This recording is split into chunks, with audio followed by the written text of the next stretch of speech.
Welcome everybody to 52 Living Ideas. It's always a delight to have Aiden Moore back in the Practical Jung series. And today he's going to be talking about NVC. Take it away, Aiden. Thank you, Shrikant. And thanks to all of you for coming today. And actually, I wanted to echo something that Shrikant said, and especially for the presentation today, which is, as I go, do feel invited to write down things that stand out, things that you have questions about, because this will be a lot more interactive together at the end. And as much as you can bring, the questions that really stand out for you and the topics that really stand out for you, we'll be able to sort of dig into a lot of that towards the end of the presentation. So I'm going to go here into share mode to start and present this here. I'm very excited about this topic. I actually had a lot of fun creating this, and I hope you guys have fun as well. So the topic today is nonviolent communication and Jungian psychology, and how the two frameworks fit together in the name of improving connection, communication, and understanding. So who are Carl Jung and Marshall Rosenberg? And why put them together, right? I mean, ultimately, that's the question. Probably you won't see a lot of presentations that combine these two thinkers and compare and contrast, or at least contextualize each other, against each other. But I felt moved to, in the context of this being a Jungian topic group, and I'll explain as I go where I see these sort of through lines between the two. But as a starting point, my personal experience, I've been studying Carl Jung's field, analytical psychology, coming up on 10 years now. Actually, this year it'll be 10 years, and have been particularly influenced by his thinking. And in fact, it's changed the trajectory of my career, which was formerly as a performer and musician, and now I'm on track to being a Jungian analyst myself. And on the other hand, Marshall Rosenberg, who I've been aware of about the same amount of time, coming up on 10 years, and his influence is different on me in the sense that, there's a lot of practicality, and I've become a part of that community, his community, or the nonviolent communication community as well, in terms of going to intensives and practice groups, and it's something that has sort of been integrated into my life. And what's worth saying about that is it's very complementary to Jung, who's really an avid thinking. He approaches the psyche with a lot of thinking, and Marshall Rosenberg approached the psyche with a lot of relating, a lot of communication, and it's really about relationships, and the two were quite well hand in hand. So I'm going to go through a little bit of putting them side by side, Carl Jung and Marshall Rosenberg. So first, early life, setting the stage for later life. So in Carl Jung's case, at a very young age, right, his mother was, and basically this it's funny that I'm just diving right into this, but it's basically just to set the stage for who they started life out as, and then who they became, because it's an interesting parallel, and you also get a sense of their development, right, over their lifespan. So in Carl Jung's case, his mother struggled with mental illness and was away even in a psychiatric ward for a period of time when Jung was about 3, I believe. And that really affected him and his relationship with the feminine. And his mother's side of the family had a history of paranormal experiences. So there was paranormality, if that's a word, in the mother's side of his family. And his maternal cousin was a medium who he studied and used in terms of his understanding of the psyche, actually, as he went on into college.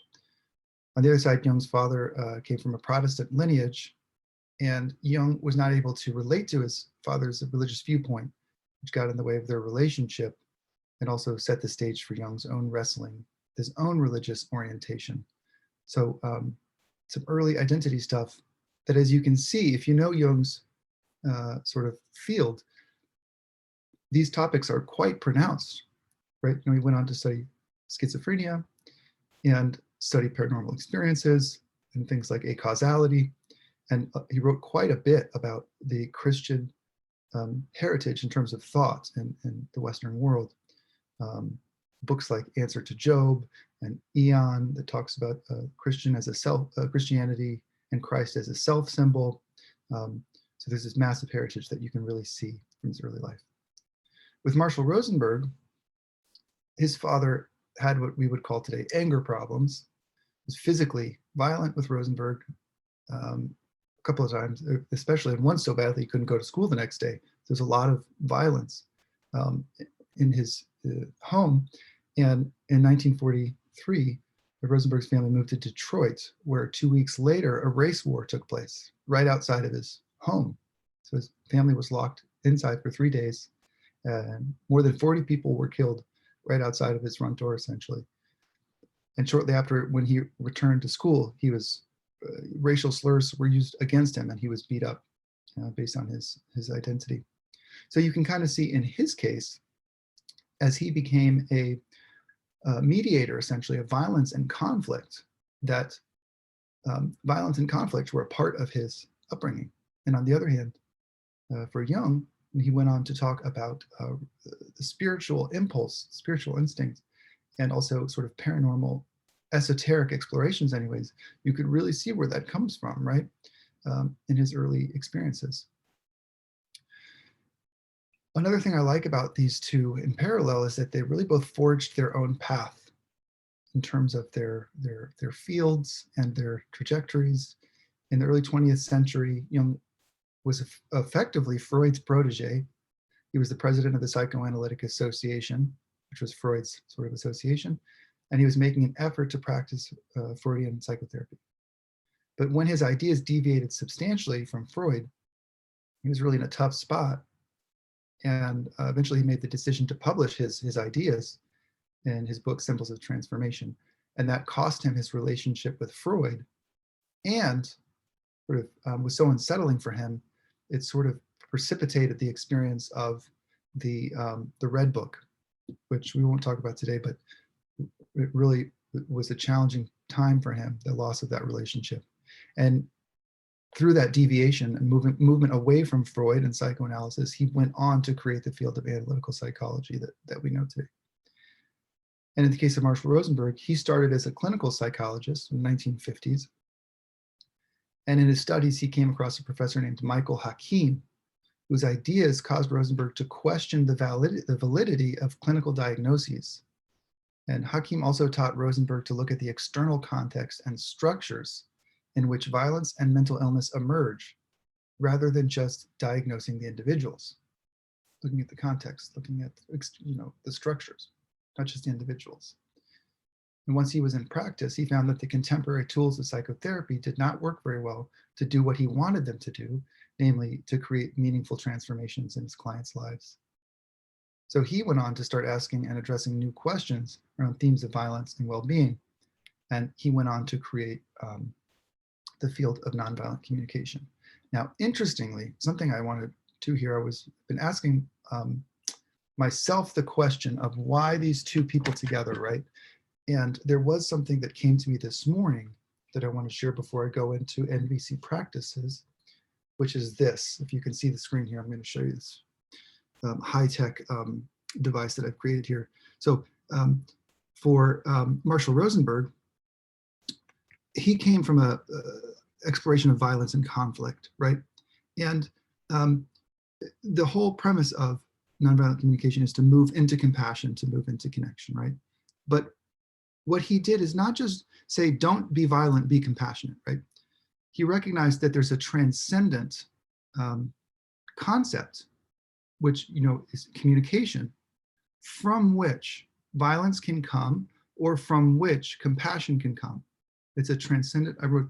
This is the thought that came to me this morning.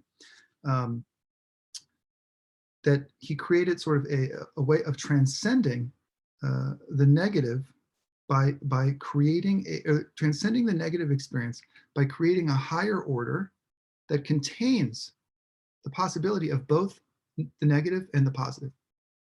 So there's a sort of a transcending higher order. Through communication, we can go to violence, or through communication, we can go to compassion. And similarly, with Jung, I realized that's something about Jung that I really like as well. We look at his early life with his mother, as sort of a negative mother experience, and we see, rather than just saying, here's, learn how to have a positive relationships with the feminine, he's talking about male psychology. He created a transcendent category, the archetypes, that became the higher order, right? That contains the seeds for a future negative experience or a future positive experience. So this very interesting parallel of transcending a negative experience by creating a category that I'm calling a higher order that contains both the possibility of the negative experience that they had and the possibility of a positive experience that they're trying to understand. In Marshall Rosenberg's case, this would be in the form of communication. And in Jung's case, this would be in the form of, the example I'm using here is archetypes. Next point between the two of them, the spiritual underpinnings. Not everybody explores this, but I did want to touch on this. Hopefully this is not off-putting. I find the spiritual dimension of psychology very interesting. And both for Marshall Rosenberg and Carl Jung, that was very much the case. Jung wrote that among all my patients in the second half of life, that is to say over 35, there's not been one whose problem in the last resort was not that of finding a religious outlook on life. All the people that Jung treated over 35, that was like 2/3 of his patients, regardless of their problems, quote unquote, in the last resort, what they needed for healing, according to Jung, was a religious outlook, which, by the way, we would say today is spiritual, a spiritual practice, a spiritual orientation, right? He's using religious outlook because that's sort of the word of the times, but we can say spirituality, and it means the same thing in our case. And Jung found that his contemporaries were focused on other very specific instincts like sexuality or power, and they'd missed out on very essential human urges, namely creativity and spirituality, which are human urges he latched onto to explore and to speak about. Now, if we go over to Marshall Rosenberg, here's his take on the whole thing with spirituality. He says, quote, "I think it's important that people see that spirituality is at the base of nonviolent communication, and that they learn the mechanics of Nvc process with that in mind. It's really a spiritual practice that I am trying to show as a way of life." So I'm glad to have put this in here because in his own intention, he's basically saying it's important to keep this in mind as we learn the mechanics of Nvc, that actually it's a spiritual practice. I mean, the depth of connection that comes out of it, there's a spirituality behind it. And he wants us to have that in mind. And in terms of Rosenberg, when he began to question the categorical, pathological approach that he was learning as a clinical psychologist, he went a different direction. He went away from psychology per se, he went away from the academic approach to psychology anyways, and he studied comparative religion to sort of find other answers. And the consistent message that he found across various religious practices was the message to live compassionately out of the natural joy that comes from giving willingly. I sort of pulled that from his own writings, although it's not a direct quote, but I mean, just listen to that. It's such a not organic, normal sounding language that he's using. It's pioneering. It's sort of breakthrough thinking in a way to think like this, that the basic message of his spiritual dimension in his study of comparative religion is to live compassionately out of the natural joy that comes from giving willingly. So he discovered compassion as a spiritual premise and basically came to the conclusion that it's our lost natural language to do that which contributes to life. So both very spiritual people in their sort of academic trajectories, which is very interesting. a break from the heavy things a little bit. They're both very playful in their own way, and I love this. I don't know if you can see my cursor, but Marshall Rosenberg, when he would teach, he would use puppets often.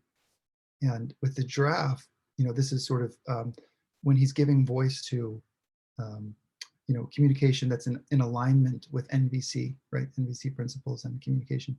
And the jackal is the non-NVC voice, which is more sort of life alienating, he would say, or criticizing, evaluative, judgmental. It's the defensive voice. We'll get into the sort of logistics, but the jackal is the one who is not practicing NVC. And he even sometimes would wear like ears on his head, right, to show when he's listening with giraffe ears or when he's listening with jackal ears, because it's not just the communication, it's also how we listen to others.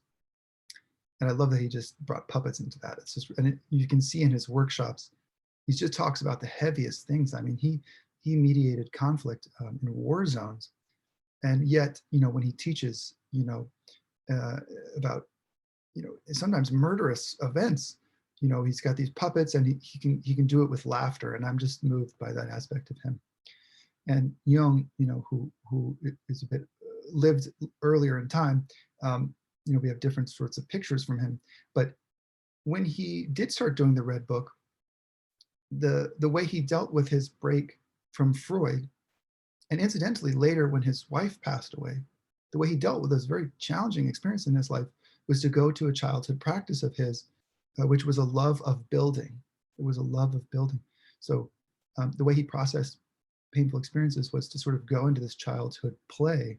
He even built a whole tower that he spent a lot of time in called the Bollingen Tower. You may have heard of and seen pictures of this. He built by hand through a spirit of play, ultimately, and processing challenging material. I think this is the last thing before, yeah, okay. I don't know how to go backwards, sorry guys. I'm fairly new to the technology that I'm doing here. Here we go. So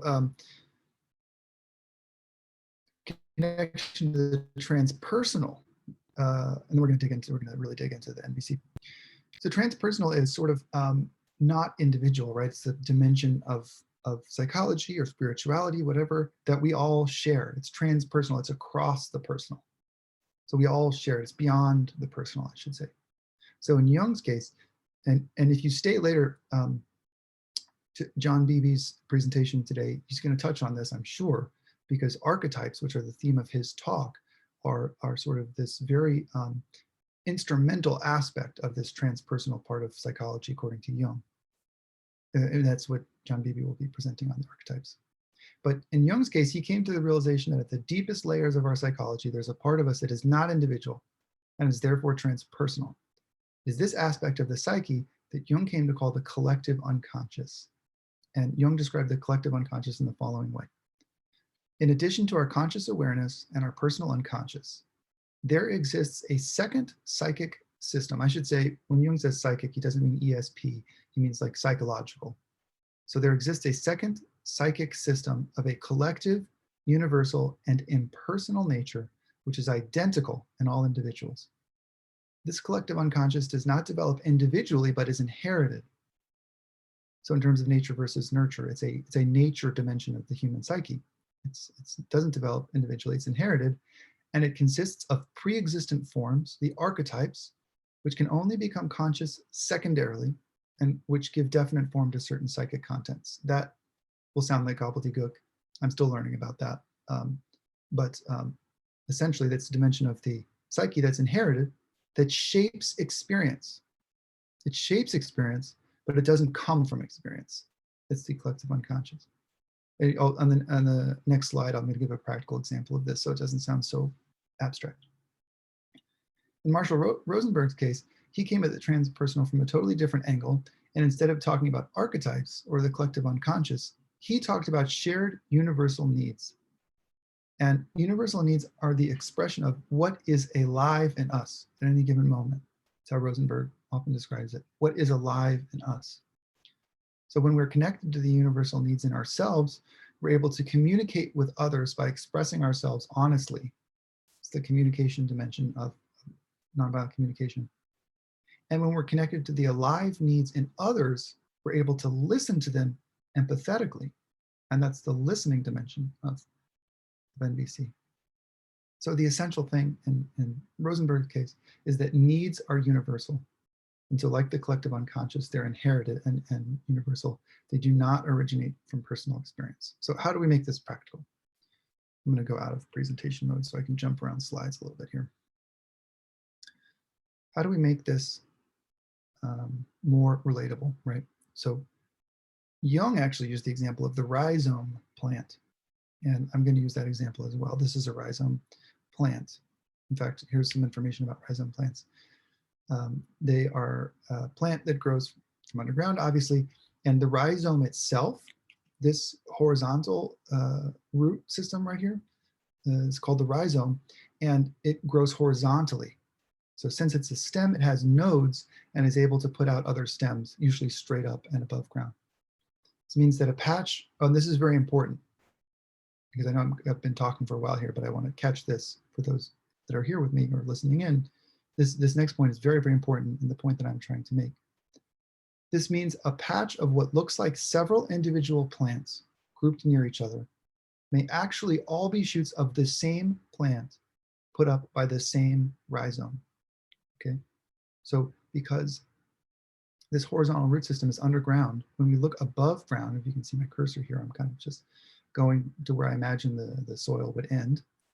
When the plants sprout up above that, it looks like they're individual plants. But if you go underground, you can see they share a sort of core basic root system. And Jung would call this the collective unconscious, the embodiment, the place where instincts and archetypes abide. Okay, so Jung would call this the collective unconscious. And Rosenberg would call this universal needs. It's the universal needs. Those are the basic life force. The divine beloved energy, he also called it in a very spiritual way. The divine beloved energy through which our needs kind of come up, right? And then our feelings, and then our sort of other expressions. And you can see how these different plants, I just love this as a visual example, they really have different characteristics, and you can tell they're different, right? Different expressions, and yet I love that they have the same very basic shared root system, and that's the transpersonal dimension of both of their thinking. We all know rhizome plants, by the way. Some popular examples: hops, asparagus. Those are, in cooking, ginger, turmeric. There's several examples that we all know. So what does this all mean in the context of NVC?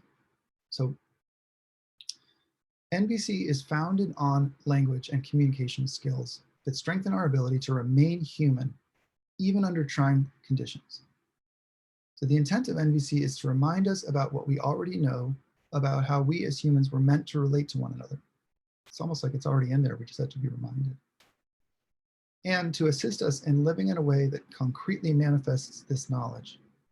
So NVC gives us, NVC guides us in reframing how we express ourselves and how we hear others. And here's another point, put it in bold here because I want to catch this. Instead of habitual automatic reactions, our words become conscious responses based firmly on awareness of what we are perceiving, feeling, and wanting. So we're trading in what might be categorized as habitual automatic reactions. And you hear this like responding instead of reacting, this kind of transition. So instead of these habitual reactions, we respond. Our words become conscious responses based firmly on awareness of what we're perceiving, feeling, and wanting. That's a description of NVC, and Rosenberg also is quoted as, "Don't mix up that which is habitual with that is natural." So we may live in a habitual state of reactivity, and that may be experienced as normalized because it is habitual. But Rosenberg would say, don't mix up that which is habitual with that which is natural.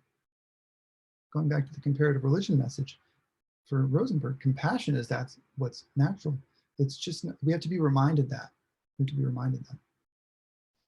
So here's the NVC process, really in its form. It's really four components, ultimately. The first component is the observation. So this is when we're communicating with each other and we're practicing NVC. In its most, conceptualized form, and the way that we practice it to get a handle on all of this.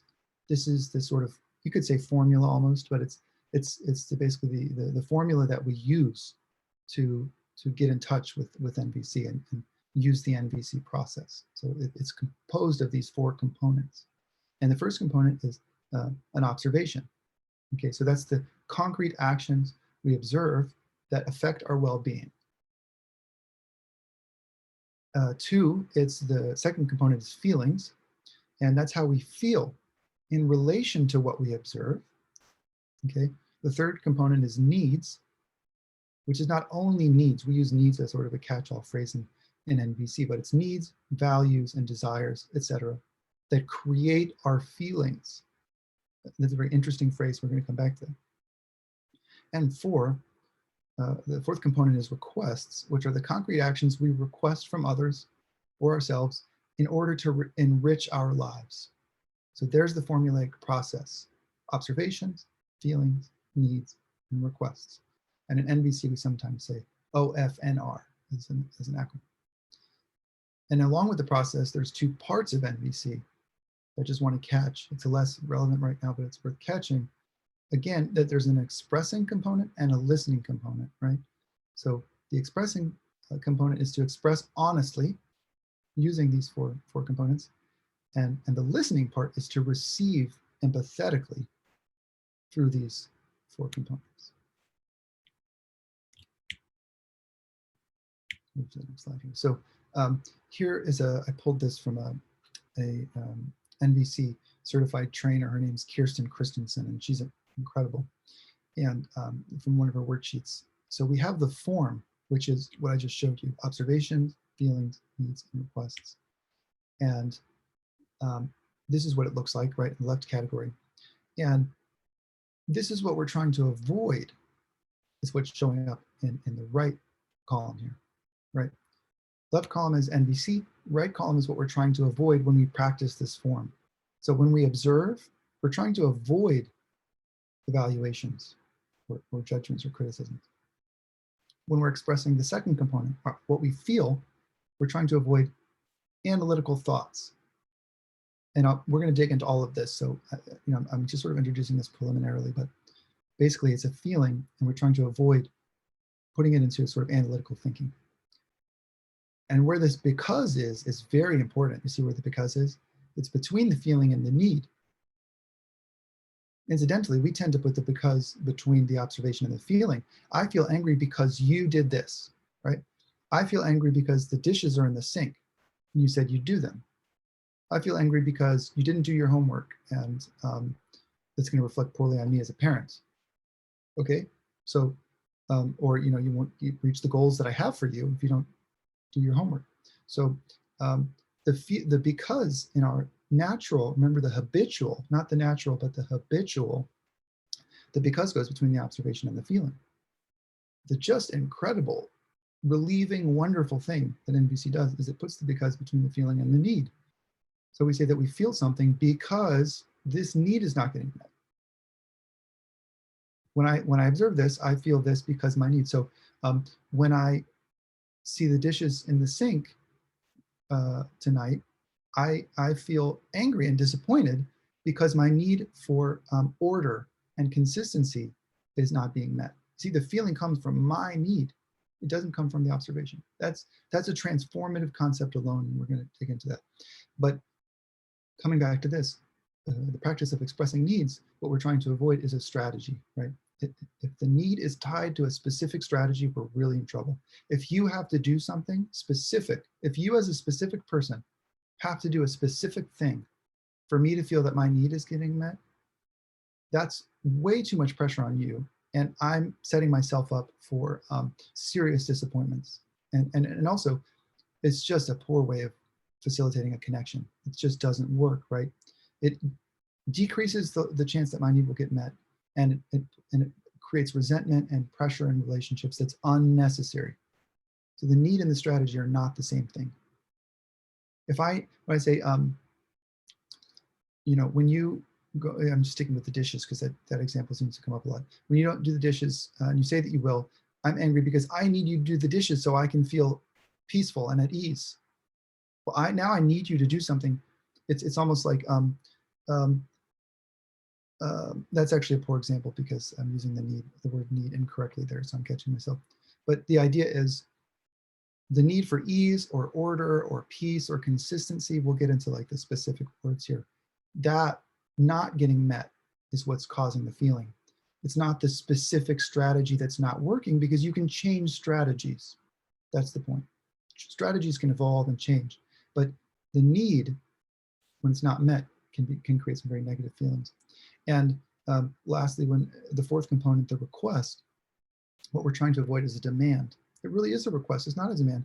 In other words, the other person has the opportunity to say no in a request, and that's sort of an accepted fact, versus when it's a demand, that's not considered an acceptable fact. So,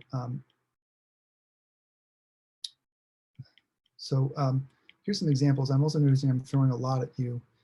I'm going to get through a couple more slides, and then we'll get to practice some of this together. So thanks for bearing with me. There's just a couple more, and we can kind of slow down and catch our breath and check in with each other. But all this stuff really matters in concrete examples, right?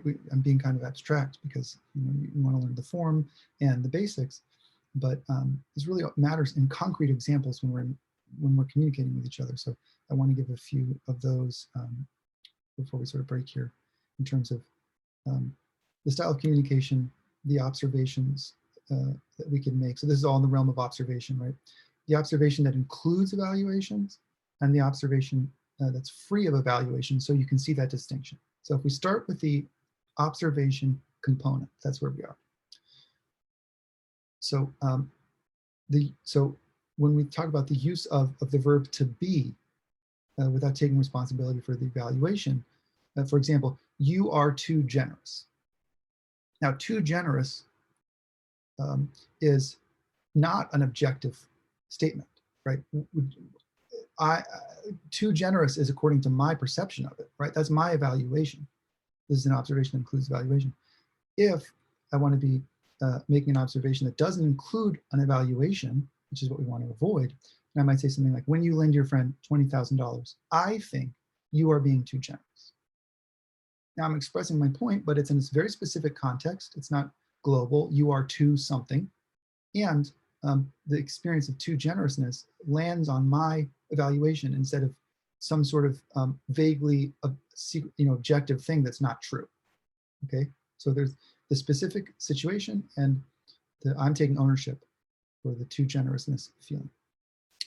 Another example is use of verbs with evaluative connotations. So Doug is a procrastinator, right? Doug is a procrastinator. That's, I don't know, what does that mean? What's the definition? What's the parameters of parameter? We don't know. So when we do a observation without the evaluation, you might say, I have seen Doug study for exams, or I've only seen Doug study for exams the night before the exam. That's been my experience. I might say that that's valid enough to say that Doug's a procrastinator, but I avoid having to make evaluative judgments because I'm just saying the fact of what I observe. We can go from there. Also allows the person to not feel defensive. If you call somebody a procrastinator, that probably doesn't feel good. You're automatically, avoiding connection that you want to create potentially.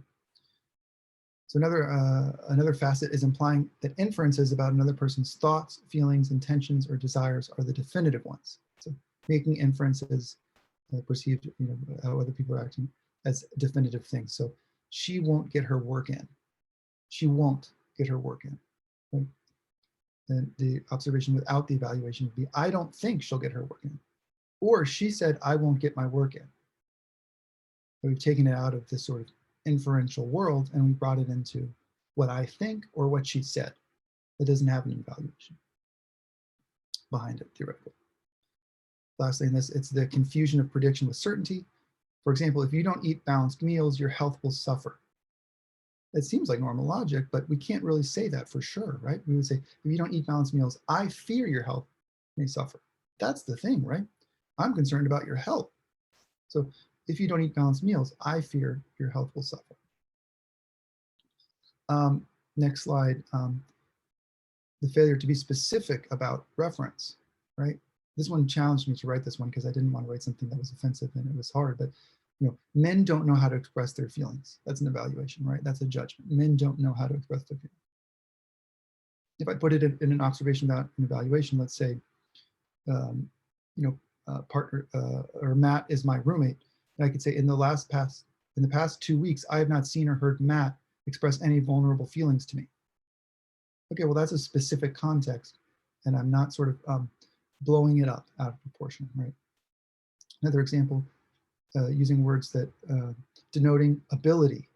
If you denote someone's ability or inability to do something without indicating that I'm making an evaluation, right? So if I say Jim is a bad soccer player, that's different than Jim has not scored a goal in 5 games.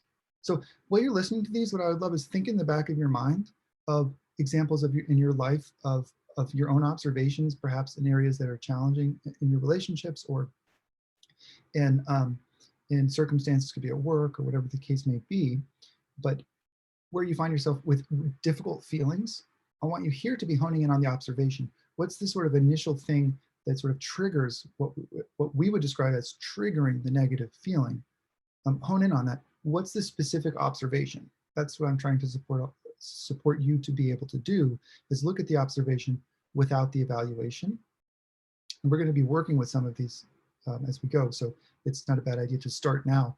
Where is a challenge area for you? And what's the thing you're actually observing that's related to or associated with the very negative feelings, right? So just keep that in your back of your mind. I'm going to keep going here. Another thing is use of adverbs or adjectives without indicating that a judgment is being made, right? So we say, Jim is ugly. Well, I've now identified Jim as an ugly person, but I have indicated that I'm the person who's the sort of the judge of what ugliness is and isn't. So the observation without evaluations, it might be true that I think Jim is ugly, but I don't have to claim that I'm the definitive expert of ugliness, not ugliness. I can say Jim's looks don't appeal to me. That doesn't have an evaluation. It's true. Jim's looks don't appeal to me. It's getting these things into sort of a fact basis. Things to, before we slow down for a second here, words to avoid when we express an observation. These are the words to avoid: always, never, whenever, seldom, frequently. Okay, they're too ambiguous. They don't express what we're trying to express concretely. So instead, you want to be specific about the occurrence. That's what I'm saying about this observation. So try to avoid the evaluations and the judgments and the exaggerations. Instead, if you are always busy, you might say, we have only had 1 hour a day in the past week. And now we can really talk about that, right? But that's a fact. Okay, another example, she is never there when she is needed. Well, we might say instead, she has not come the last 3 times we requested that she be with us. Also a fact. 3, you seldom do what I want. Could be translated into the last 4 times I initiated an activity, you said you didn't want to do it. Lastly, he frequently comes over, would translate into he comes over at least 4 times a week. Okay. So I'm going to read an example, and then I'm going to want to hear some of your observations, and we can kind of sort through some observations together and see if we can take the observations that you're coming up with and separate the observation from evaluations and criticisms and judgments, which is surprisingly harder than you would think. I've got to go here and grab my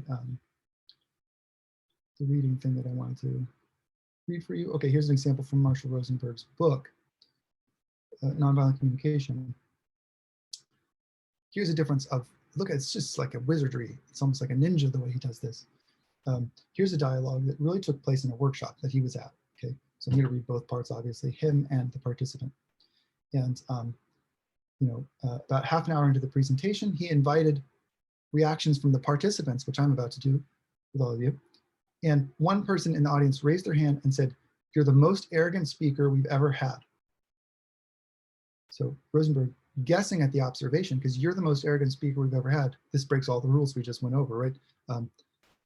He's put a judgment there, right, with it indicating that it's his judgment. And he said that he's the most arrogant of that judgment. It's very unclear what he's saying concretely. So Rosenberg is guessing. Are you reacting to my having taken 30 minutes straight to present my views before giving you a chance to talk? So he's guessing. He's got his giraffe ears on, the Nvc giraffe ears, which I didn't explain well, but that's part of it. And trying to hear the message. He's trying to empathetically listen to the message of you're the most arrogant speaker we've ever had, which is automatically amazing, right? He can hear that. And instead of getting swept away by feeling bad, being angry, getting defensive, he's trying to say, what is this person really communicating to me? And the guess is perhaps the other person is angry because I've just talked for 30 minutes and this person perhaps wants to participate more, has a need for more participation. So are you reacting to having me taken 30 minutes straight to present my views before giving you the chance to talk? And the participant says, no, you make it sound so simple. Okay, so it's an issue of simplicity. Rosenberg says, okay, are you reacting to my not having said anything about how the process can be difficult for some people to apply? Now he's guessing another thing. You make it sound so easy. Are you saying that I'm not acknowledging that it can be difficult for some people? And the participant says, no, not some people, you. So the participant is frustrated that Rosenberg is not admitting that the process of Nvc can be difficult for himself. So Rosenberg says, so you're reacting to my not having said that the process can be difficult for me at times. And the participant says, that's right. Okay, so we've got the observation. Now he's guessing feelings. Are you feeling annoyed because you would like some sign from me that I have problems with the process too? And the participant pauses and says, that's right. Rosenberg says, would you like me to admit right now that this process is a struggle for me as well? And the participant says, yes. And that's, you took the phrase, you're the most arrogant speaker we've ever had, and essentially was able to transform it into the intended message behind it. So I'm getting off of full screen here so I can see the chat. And also if people have examples that they want to give to me, I would love to hear from anybody in the group. It's up to you in terms of the level of participation, but I would love if anybody wants to take this invitation of to look at an example where there's a frustration perhaps in your life to get to what the actual observation is. Okay, I see Jordan raising his hand. Jordan, go ahead. Yeah, I really appreciate that last concrete example with Rosenberg, because rather than getting triggered by the participant's projection, he simply listened and only listened. There's no intent to step out, step ahead, or when's my turn to talk. So he basically got off the tennis court and let the person play backboard practice. And that was in such an excellent guessing way where his guessing wasn't dipping his toes in, his guessing was interacting, but the bid from the side until he could get the person to actually go, okay, here, you want to play? I mean, so that I really appreciate that example because projection is often a confession, most often, almost, I won't say the word always, because that would be a little dangerous and just muddy. But I thank you. I appreciate that example, especially for that, the confession of projection, except how to empathically respect the other person to then help them to get to what they're trying to say, listening to their message rather than their words or their attitude even. So Thank you. Yeah, thanks, Jordan. But you touched on such a important point there too, which is, yeah, getting in touch with the person's message, right? Instead of, somebody says to me, you're the most arrogant speaker, we've ever had. Likely, I'm not going to feel good. I'm going to be hurt. I'm going to have feelings of hurt and frustration and to go in defensive mode. So this idea of, like you said, kind of getting off the court or getting to this, removing my own, making space to try to quiet that voice in myself and be like, okay, but what's the message that the person is carrying, right? And that's such a different experience. It can be transformative. Does It, anybody? it is really, especially because you eliminate scale. Because if someone really goes off, there's really not much you can ever say that would deserve that intensity of response. And so you've entered into their kind of imaginal ego or their trauma body. And so when you listen and hear that, not only are you respecting yourself to not feel blamed or shamed, or even responsible, you hear that something's ready to come out. And in that sense, you're facilitating the respect of just knowing this person is in pain. Because I just said, I like the color blue. And they went into, a rage, hate gesture of blue is evil. And basically, I mean, to use a kind of mundane example. Yeah. Yeah. Thanks, Jordan. That's really true. I see Patricia as an exclamation point. Patricia? Yeah, hi. Thank you, Aiden, for this presentation. I really enjoyed it. It seems to me like a big part of this would be in that feedback kind of situation would be to get the person to start taking ownership and saying, I feel, making the I statements rather than the you are the worst speaker I've ever heard. Start getting them to reflect, I didn't enjoy this presentation because I found you to be, and moving to a place where you're speaking, getting the person to express I messages as opposed to you, taking that judgment out. So I think when you say you put the person on the defensive. That's so true. Thanks, Patricia. And you bring up an important point of the feelings. I think probably I'll keep going here in the sense of the feelings are the next component, right? The observation into the feelings. And you kind of make such a great point there that's easy to dovetail into the feelings aspect. So I'm going to keep going here. What I'm going to do is put in the chat something that I really love that I got from the NVC Training Center, where I sometimes will take classes and such. Is I'm having trouble copying this, unfortunately. They have lists of feelings and needs, and this can feel a little bit rote, I think, for some people. It does for me at times, but this resource, the Center for Nonviolent Communication, spent a lot of time looking at needs and feelings and differentiating them, and creating essentially a feelings and needs literacy. I've just put into the chat the Center for Nonviolent Communication a feelings inventory, and underneath that I put a needs inventory that you can look at.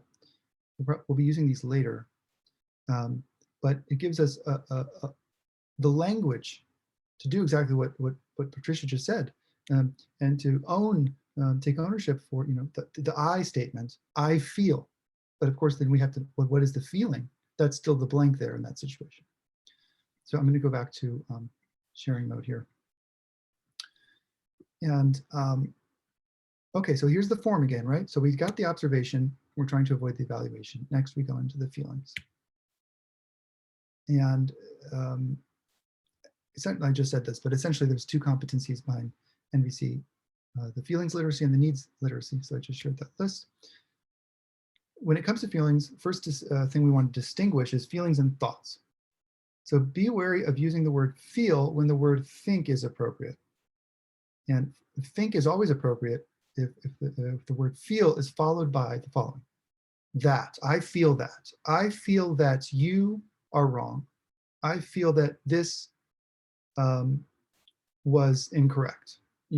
I feel like he never understands me. I feel like, okay, I feel as if this never goes right. So those are all evaluations. In other words, whenever we are expressing a feeling, it's kind of similar to what Patricia was saying. I feel, and then there were, according to NVC, a feeling belongs there. I feel angry. I feel embarrassed. I feel dazed. I feel despair, right? Anything on that list that I sent you or that's otherwise appropriate. I feel sad. I feel joy. I feel warm. You wouldn't say, I feel that I have been wronged. I feel that I don't belong. I feel that you are angry. I feel that you are treating me badly, right? These are thinking thoughts. I feel that he doesn't understand me. I feel that she is giving me a hard time. These would all be evaluations. So if it's a pronoun, if it's a specific person, or when you say, I feel that, I feel like, I feel as if, you see, none of those examples are an actual feeling. So we want to really put a feeling after that. I feel what, right? You know, I feel ambivalence, I feel dread, I feel, I'm just looking at my list as well. I feel delighted, I feel absorbed, I feel loving. In those cases, I feel is followed by an actual feeling, and that's really what we want. That's what we want to have. Another thing we want to distinguish between is feelings and non-feelings. In the case of judgments or identity, right? So if I pick up guitar, if I'm learning guitar, right, and I'm pretty new, and I just practiced for 30 minutes. Okay, at the end of my practice of 30 minutes, if I say I feel inadequate as a guitar player, that's actually a judgment about myself, right? That's not a feeling. Or if I say I feel terrible, like a terrible guitar player, that's really an evaluation of my performance. That's not a feeling. So after my 30-minute practice, I might say I feel disappointed with where I am at this point because I had hoped by now I would be able to play this song well, right? Or I feel impatient because I love this song and I really want to be able to play along to the recording. Yeah, I feel frustrated because I'm unable to play this riff the way I hoped to have been able to play it within the span of time that I've been playing guitar, right? So that just puts the feeling there instead of a judgment or identity about myself. Using guitar playing as an example. And another part of it is, and this is really important, although it gets kind of tricky, a feeling versus how we think others react or behave toward us, right? So I feel angry, or I feel hurt, or I feel troubled. When we think of an example of this, when you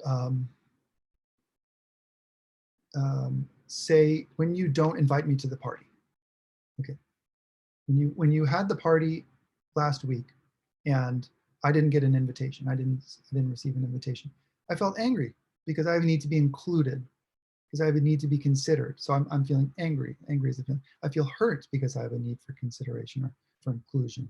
Or I feel troubled because I have a need for belonging, right? All of those are feelings that come from, again, unmet needs. But if I say, I feel unimportant, that's not a feeling, right? I'm assuming that from your perspective, you're measuring me up as unimportant. It's not a feeling, it's sort of an evaluation. Or if I feel misunderstood, it's a big one, right? It's not that I feel misunderstood, it's that I feel hurt or I feel angry or troubled. If I feel misunderstood, what I'm saying is I'm sort of evaluating how I stand from your perspective. Same with ignored and same with rejected. Actually, Rosenberg warns that feeling rejected is the most dangerous version of this. I feel rejected. Rejected is not a feeling, Rosenberg would say. There's a lot of terrible feelings that we might associate with what we would conceive of as being rejected, for example, not invited or included, not being considered, alienated, all kinds of angry, enraged, resentful. Resentful is a feeling, right? I feel when you didn't invite me, I felt resentful because I have a need to belong. I have a need to be included. Now we're in the fact of the whole thing, avoiding the evaluations. It bears noting that, of course, that sounds more vulnerable. That's a tricky part of all of this. When we really share ourselves, there is a little bit of a vulnerability there. Like when you don't include me, when I didn't receive an invitation last week, I felt really resentful because I have my need for belonging and my need for consideration weren't met. That really, it sounds vulnerable, but there's a lot of strength in that, I think. Hopefully we'll get a sense of that when we practice some of this together. Quick note also, value judgments versus moralistic judgments. NVC, we do make value judgments. NVC agrees with this because each of us has things that we value, right? Honesty, freedom, companionship, etc. So value judgments are expected. Moralistic judgments, that's what we try to avoid. in NVC. And that's what happens when we judge others. When we judge others for not supporting our value judgments. Okay, so Rosenberg uses violence as an example because violence is such a part of, his world was such a part of his world as a mediator. The quote from Marshall Rosenberg: instead of saying violence is bad, we might say, I am fearful of the use of violence to resolve conflicts. You see what he did there? It's fear, it's a feeling of fear that is related to the observation of the use of violence. So I am fearful, I think Patricia was saying, like, I am fearful of the use of violence to resolve conflicts because I value, that's my need or my value, the resolution of human conflicts through other means. Very different sentence than violence is bad. That has a sort of impersonal quality that we can't really wrap our head around. It sort of seems obvious to say violence is bad, but we don't really know what we're saying or what somebody else is saying in those words. Rather, in Marshall Rosenberg's example, I am fearful of the use of violence to resolve conflicts because I value the resolution of human conflicts through other means. So essentially, values and needs have a tight-knit relationship in NVC. You'll see a lot of value slash feeling words on the needs list. And now we're getting into the needs. So if you see in the chat, hopefully you can scroll up and see that list that I put up there that has the list of needs. And the needs list is smaller than the feelings. The feelings list that I gave you has both a list of feelings when needs are met and feelings when needs are not met. So, and it's quite a long list. The needs inventory, there's no version of that. There's just the needs themselves, and it's a smaller list. And that leaves us here where we've gotten so far. So when I observe something without evaluations, I feel, here's the feeling word, right? Without non-feeling words or moralistic judgments or criticisms. Because my need or value or desire for blank is not getting met. So here's where I'd really like to give some examples, because now we really know the basic, at least the first three components of NVC: observation, the feeling, and the feeling that arises because the need that doesn't get met. I'm going to type this into the chat, and then I'd love to hear some examples that are ones you would feel comfortable publicly sharing. And this stuff, where the juice is for this stuff, is really in the practice of it. So people are typing at the same time as me. Hang on one second. 1, observation. 2 is feeling. I'm going to try to put it all in one message so that you can have it all together. And 3 is, okay, hopefully you have the list in front of you, or you can at least guesstimate, right? That's true. And you know what you just brought to my attention is I did not show yet this slide that I think will help, I hope. And I'm seeing Steve and I'm seeing Katie, and I'm hearing what you're saying, Madeline. I think this will actually speak to what you're saying. Some more concrete examples, okay, very short concrete examples that do this formula of the observations, feelings, and needs. And it's very in line with what you were just saying, Madeline, and I want to find the place where I put this. I'm opening it up actually in the book here. Observation. Unfortunately, this part is a little bit of dead air because excellent. Okay, here we go. These are examples from Marshall Rosenberg, and what I would love to do is, while you're here, then everybody can play along without a lot of pressure of personal life. What I want you to do is, hang on, let me share my screen here. We're gonna do like a little game together. Open up my chat. We're gonna go through these together very quickly, just as reference points. And when I'll come, and then I'll come back to group questions. But we'll go through these numbers. There's 2 different slides here. And what I want you to do is respond with the number of the statement that we're making, and with a Y or an N. Yes, it adheres to what we've been talking about in NVC, or no, it does not, okay?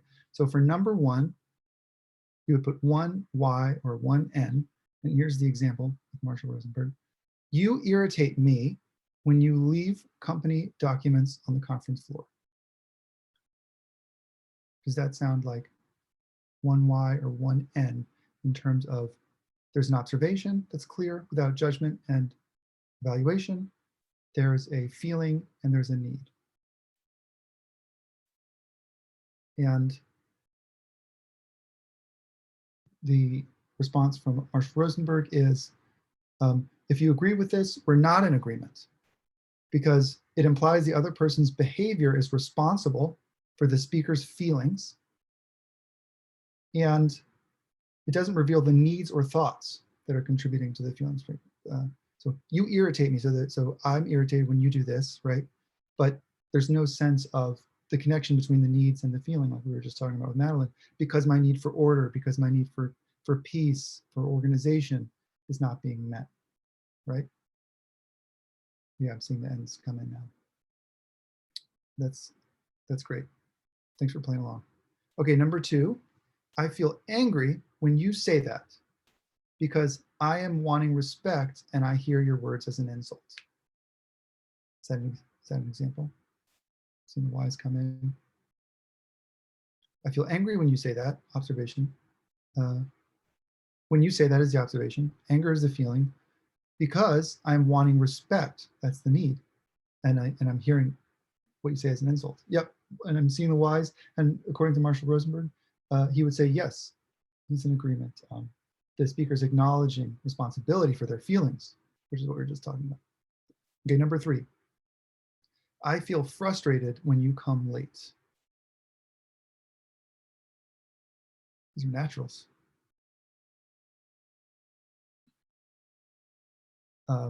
Yes, Marshall Rosenberg would agree with the ends. To express the needs or thoughts underlying the feelings, the speaker might have said, here's an example of what they might have said, I feel frustrated when you come late because I was hoping we'd be able to get some front row seats. See, that sounds kind of practical. It gets a little bit out of the rote formulaic thing. I feel frustrated when you come late because I was hoping we'd be able to get front row seats. Number 4, I'm sad that you won't be coming for dinner because I was hoping we could spend the evening together. Is that an expression of an observation, feeling, and a need? Seeing the Y's come in, and Marshall Rosenberg would say that's correct. He would agree with that. The speaker is acknowledging responsibility for the feelings. Number 5, I feel disappointed because you said you would do it and you didn't. I like this one. Number 5, I feel disappointed because you said you would do it and you didn't. Is that the use of nonviolent communication or not? Seeing some yeses, seeing some nos. This one kind of got me. I was stuck on this one for a second. Marshall Rosenberg would say that it's not an expression of NVC, and here's why. Because there's no needs, right, or thoughts underlying the feelings. I feel disappointed because you said you would and you didn't. I see an observation, I see a feeling, but there's no ownership of the needs from the speaker. So, you know, an example might be, when you said you'd do it and didn't, there's the observation. I felt disappointed because I want to be able to rely on your words. That's his example of that sentence being filtered into an NVC. When you said you'd do it and you didn't, I felt disappointed, that's the feeling, because I want to be able to rely on your words. This is shift, it just puts the needs there. This is related to what we were talking about earlier, and it's worth interjecting here. A lot of this is about ownership. And I'll keep going with the examples, but I just want to say a lot of this is about ownership, where I say my needs are mine and my feelings are mine. So I can observe things that are, we would almost call them stimuli in the world. But the idea is when the stimuli happens, the feelings are mine and the needs are mine. So in this case, that was a good example. Okay, 6 is, people are chiming in with 6. I love it. I'll move on to 6. I'm discouraged because I would like to have progressed further in my work by now. Is that NVC or not? This one's a mixed one. Got some yeses, we got some nos. Let's see what Marshall Rosenberg says here. Marshall Rosenberg would agree that this is an NVC expression because the speaker is acknowledging responsibility for their feelings, like we were just speaking.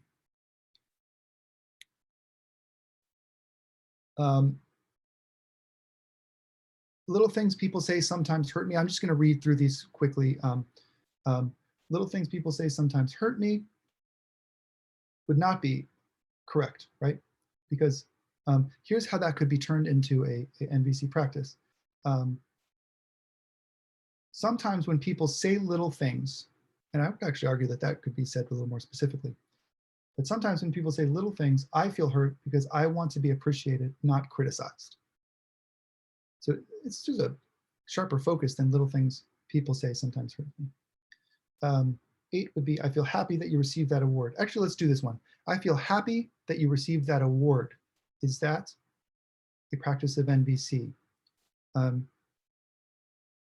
This is listed here as number 2, so you can put number 2 if you're playing along. I feel happy that you received that award. Is that NVC? It sounds very positive, right? It sounds encouraging. Is it NVC? This one it gave me a pause too because I'm inclined. I want to say yes because it sounds positive. Actually, Marshall Rosenberg would not agree that it's practicing NVC because there's no needs or thoughts. I feel happy you received that award. We see the feeling and we see the observation, but we don't see the need exactly. Scott was saying, what need exactly? So we would say, when you received that award, I felt happy because I was hoping you'd be recognized for all the work you put into the project. And there we go in terms of, we've now put in the feelings. And for anybody that's that is finding this to be challenging, I also find it to be challenging. And it is quite a different way of communicating than is organic. And it's not because it's not natural, it's because we really learn to communicate in other ways. And Marshall Rosenberg speaks a lot about that in his books. And it's quite challenging, and especially kind of its first introduction. I feel scared when you raised your voice. Let's do that one, number 8. I feel scared when you raise your voice. What do you guys think? Why and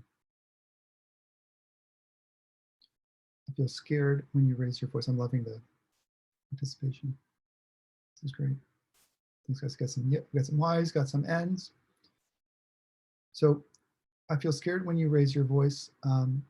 What are we missing?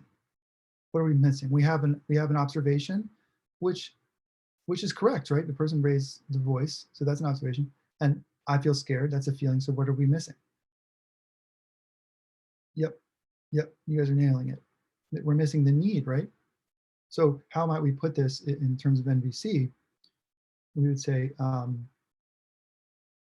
when you raise your voice, I feel scared because I'm telling myself someone might get hurt.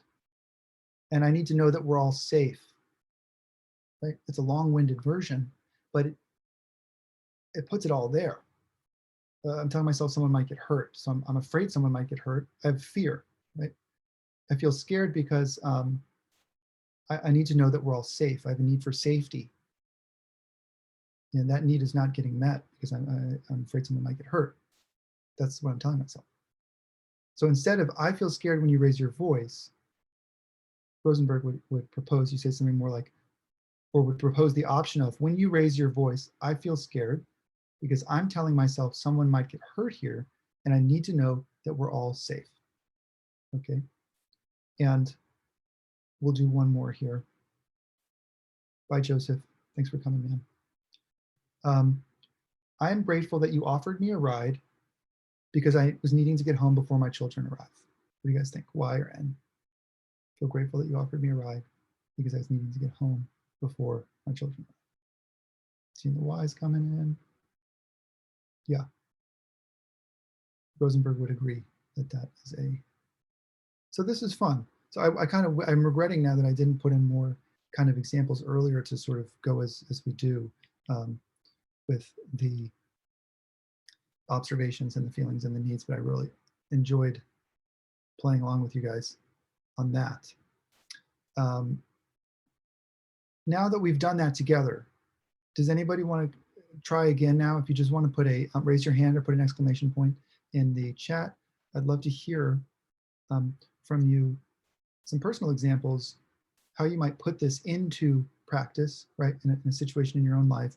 We still have requests, the fourth component left, so we'll dive into that after. But I'd be curious to see, now that you've done some of these exercises, or we've done some of these together, does anyone want to pull this into their own life with an example? And I won't expect it or pressure you to do it, but if you're interested in that, just put an exclamation point in the chat.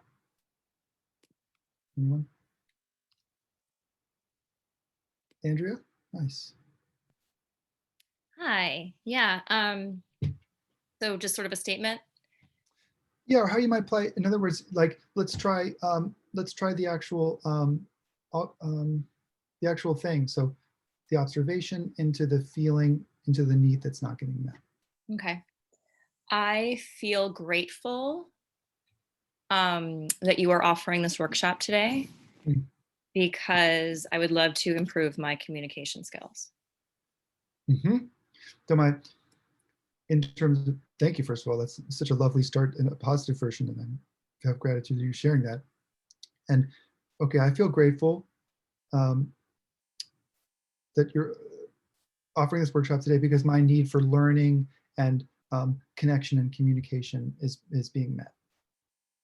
I love that. Thanks, Andrea. Let's go to the requests. Is that cool? Let's do the requests, and then I'll come back. That's good. Yeah. I see there's a couple raised hands, but I do want to get through requests if nothing else. And okay, requests. So this is where we are, right? We've got the observation, we've got the feeling, we've got the needs. Now we want to make a request of the person we're in relationship with. So with requests, we want to use positive language, what we do want, not what we don't want. You know, I'd like you to be on time is the thing that we're talking about, right? So I'd like you to follow through with the agreement that we have. Not, I don't want you to keep not following through. I mean, that's kind of verbose, but you know what I mean. We want to use clear, positive, concrete language to avoid, you know, judgments, or, you know, you're a jerk for being late all the time, where that's a little bit unclear. We want to say, put it in concrete, specific, factual language. And I love this. This is one of the, oh, I'm not sharing my screen, am I? My brain is starting to slow down a little bit. Okay, the last point. I love this, is why I wanted to share this. It's one of the coolest things I've learned so far on NVC, is this possibility. You can always ask when you make a statement of NVC, or literally anything. It's kind of blown my mind with this fact. You can always ask someone to reflect back what they just heard. Like, can you tell me what you just heard me say? I want to say that I'm communicating it the way that I'm intending to. I mean, that's a life-changing practice, because you see, if the person can say back what you're really intending, you have the sense of, oh, that person really heard what I was trying to communicate. And if they don't, you know, there's some more work to be done to make the attempt to communicate the way that you are. And interestingly, if the other person goes into jackal mode, let's just say, right? And so if I express myself, I'm just trying to think of it with the dishes. If I say the dishes are not done, you would agree to do them, I feel resentful because because my need for order is not getting met, and I want to trust that when we have an agreement that I can depend on that. And if my partner goes into a mode of, well, you do this, or in other words, gets defensive or jackal mode, it's like, that wouldn't be the time to say, can you tell me what you just heard me say? In some cases, the required task, which is not always comfortable, is to meet the other person where they are. It's like, okay, you hear them, they've got a reaction to what you just said. What's their feeling and need that's going on? This is quite a tall order sometimes, and I know that. But if you can connect to the feeling and need that's going on in them and sort of get connected back at the needs level, then can be in a place, okay, this is where my observation is, my feeling, my need. Can you tell me what you just heard me say? It's really a gift, this reflection. I've learned a lot in my Nvc practices of what people are hearing versus what I'm really intending to express, so I can try to close that gap. It's really cool. Okay, demands as distinct from requests. So demands would be when the need and the strategy are tied together. And there's only two options in that. The other person submits or they rebel. It's the only two options. The way we know if it's a demand versus a request is we observe what the speaker does if they're not complied with. That's how you know. So if I make a request, can you do this? And they don't do it, now we can look at me. How do I respond? If I respond for criticizing them for not doing what I requested, or judging them, or laying a guilt trip for not doing what I requested, it wasn't a request, it was a demand, maybe even hidden as a request, right? But it was a request if I can show empathy, right? The person is able to say no to my request, and I can still understand. You know, Marshall Rosenberg has this idea of never really saying no. It's always a yes. If I say no to you, your request, it's because I have needs that I'm saying yes to my own needs. I'm not saying no to your request, right? Let's say if I'm the person that was supposed to do the dishes, my partner says, you know, you didn't do the dishes or whatever. Well, I hear that you are really needing some order and some consistency in my ability to follow through with our agreements, you know, but tonight I'm really having a need for some space and some self-expression. And, you know, I have this project that I'm working on, and now let's make a strategy together. How about if I do it by the end of the night? Will that work so I can meet my own need for this spontaneity and the project that I'm working on, and the dishes will get done. And so now we've created a strategy where everybody's needs will hypothetically get met. I really hope that makes sense. I'm not just saying no to you, I'm saying I'm owning my own needs and trying to find a new strategy where everybody's needs can get met. So examples of requests. Oh, cool. So here's another one we can play along together. I just have to find open up the chat here. We'll do this quick request game. A couple more questions. Somebody said no. Yes, no is not to say that no is not an option. I'm glad you bring that up. I just like this idea that no also has a yes behind it. It's not only in the land of no. It's also in the land of yes, because I'm saying yes to something else. Okay. Request. Opening up the sheet here. Expressing requests. Okay, great. Okay, let's do it. So number one, for those that are here, I want you to understand me. Is that a request? Yes or no? I want you to understand me.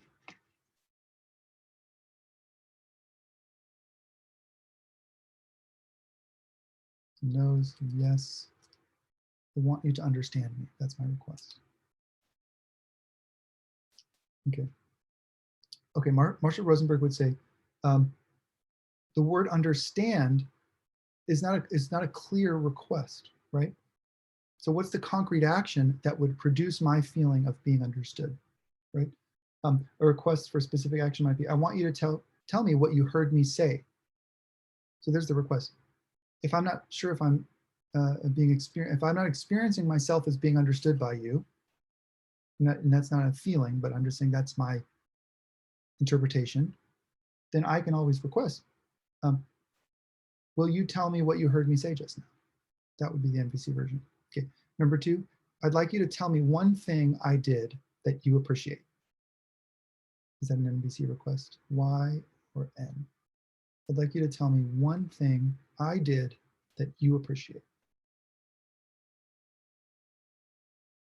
And the whys come in. And it looks like Rosenberg would be in agreement with all of you on this one. It is a specific, tell me one thing. So that's a request. 3, I'd like you to feel more confidence in yourself. I'd like you to feel more confidence in yourself. Is that an NVC request? I'd like you to feel more confidence in yourself. Seeing the ends. Marshall Rosenberg would agree, because feel more confidence doesn't clearly express a request for a specific action, like the last one with this problem, right? A request for a specific action would be, I'd like you to take a course in assertiveness training, which I believe would increase your self-confidence. So I was just listening to a podcast with Marshall Rosenberg, so I can add a quick thing there. He's saying, if you want someone to have more confidence, if you want them to feel more confidence, don't just tell them to be more confident. You can suggest a specific action that you would hope would generate a feeling of confidence in them. But it's the action that leads to the confidence. Just feel more confidence. It's sort of a binding paradox situation, because, well, I already don't feel confident, and now you're telling me to feel confident. What do I do here? So, you know, if that's really your desire for the other person, you could say, well, I'd like you to take this assertiveness course. I think it might make you feel more confident. And now the other person there's a request, there's an option and an action for them to take. That's kind of the point. Okay, number 4, I want you to stop drinking. Is that a NVC request or not? I want you to stop drinking. This one got me, I like this one. It kind of sounds like a request. I want you to stop drinking. Yeah. Now, this one's a little tricky. Thanks. I see the answers coming in. The thing is, this is the example of it's put in the negative, right? We talked about in request, we want it to be in positive language. It's not what we don't want, it's what we do want. So if I want you to stop doing something, it kind of opens the door to sort of like a defensive perspective. So Rosenberg would say, it doesn't express what the speaker wants, but what they don't want. So a specific request, or a request for a specific action, I should say, might be, I want you to tell me what needs of yours are met by drinking, and to discuss with me other ways of meeting those needs. That's genius. So what needs are getting met by the drinking? And I'd like you to discuss with me other strategies for meeting those needs. And that's a totally different sentiment than I want you to stop drinking. 5, I'd like you to let me be me. I'd like you to let me be me. It's number 5. Y for yes and for no. Is that a specific request in NVC language? I'm seeing the N's come in. I'm agreeing with you and Rosenberg as well. Let me be me doesn't make a specific request, right? A specific request might be, I want you to tell me you won't leave our relationship even if I do some things you don't like. I'm a little more vulnerable there, but much more to the point, much more to the point.